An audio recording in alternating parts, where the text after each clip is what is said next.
The Progressive Era, 1901 to 1917. The Progressives were mostly from the growing middle class of white-collar workers from the cities. Also, Protestants taught about social responsibility and the social gospel. Many were from older elite families who had felt they had been replaced in society by the wealthy industrialists. Teddy Roosevelt, Robert Lafayette, William Jennings Bryan, and Woodrow Wilson emerged as strong leaders. Jeffersonian, Jacksonian, and populist ideas were continued. Pragmatism was adopted, which was a new philosophy descending from romantic transcendentalism and was advocated for by William James and John Dewey because it allowed them to question old ideals that stood in the way of reform. Muckrakers were journalists who wrote articles and stories about scandals in politics. Chicago reporter Henry Lloyd wrote articles that exposed corruption and greed in the oil monopoly and the railroads in his book, Wealth Against Commonwealth, in 1894. Magazines such as McClure's, Collier's, and Cosmopolitan combined research with sensationalism. How the Other Half Lives, which was written in 1890, was a book of compiled articles by Jacob Riis. Progressives advocated for average citizens to take a larger role in political decision-making. Secret ballots were established to prevent political parties from intimidating voters. Direct primaries were introduced by Lafayette and allowed voters to control nominations rather than conventions that were dominated by party bosses. Initiative, referendum, and recall were all state-level reforms. During this time, city bosses were targeted for their alliances with local businesses, and Samuel Jones introduced free kindergartens, night schools, and public playgrounds.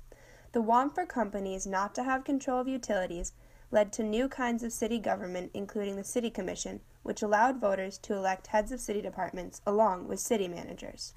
Progressives had little sympathy for the temperance movement. In 1915, 2/3 of all states were prohibiting the sale of alcohol. Jane Addams and Florence Kelley lobbied for better schools, juvenile courts, liberalized divorce laws, and safety regulations for tenements and factories. They also fought for parole and limits on the death penalty. The National Child Labor Committee proposed child labor laws. Florence Kelley and National Consumers League tried to protect women from long hours. Mueller v. Oregon, the Supreme Court ruled that women needed special protection from long hours. The Triangle Shirtwaist Fire in 1911 sparked laws to improve safety and working conditions in factories. Following a coal mine strike, Teddy Roosevelt called coal miners and the mine owners to settle the dispute, and they found a compromise. This was the first time this kind of event had occurred in history. Teddy Roosevelt also did trust busting. He was able to distinguish between the good and the bad trusts. The Elkins Act of 1903 gave the ICC power to prevent giving lower rates to favored customers. The Hepburn Act of 1906 said the ICC could set just and reasonable rates for railroads. Upton Sinclair the Jungle caused the Pure Food and Drug Act and the Meat Inspection Act to be passed. The Forest Reserve Act of 1891 and the Newlands Reclamation Act of 1902 were also passed. Taft did more trust busting and continued the conservation methods from Teddy Roosevelt. He established the Bureau of Mines, and also Congress passed the Mann-Elkins Act of 1910, which said the ICC could suspend new railroad rates. The 16th Amendment authorized the government to collect an income tax. In Wilson's first term, the Underwood Tariff, which substantially lowered tariffs for the first time in over 50 years and established a graduated income tax, was passed, along with the Federal Reserve Act, which established a federal banking system, and the Clayton Antitrust Act, which strengthened the Sherman Antitrust Act and prevented unions from being prosecuted as trusts. The Federal Trade Commission could investigate and take action against any unfair trade practice was also established.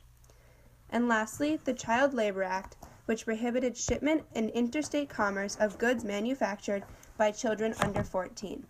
This law was ruled unconstitutional in the case of Hammer v. Dagenhart in 1916. The Progressives versus the Conservatives. The Progressives accused Taft of joining the Conservatives due to high tariff rates such as the Payne-Aldrich Tariff of 1909 and the created using Powtoon.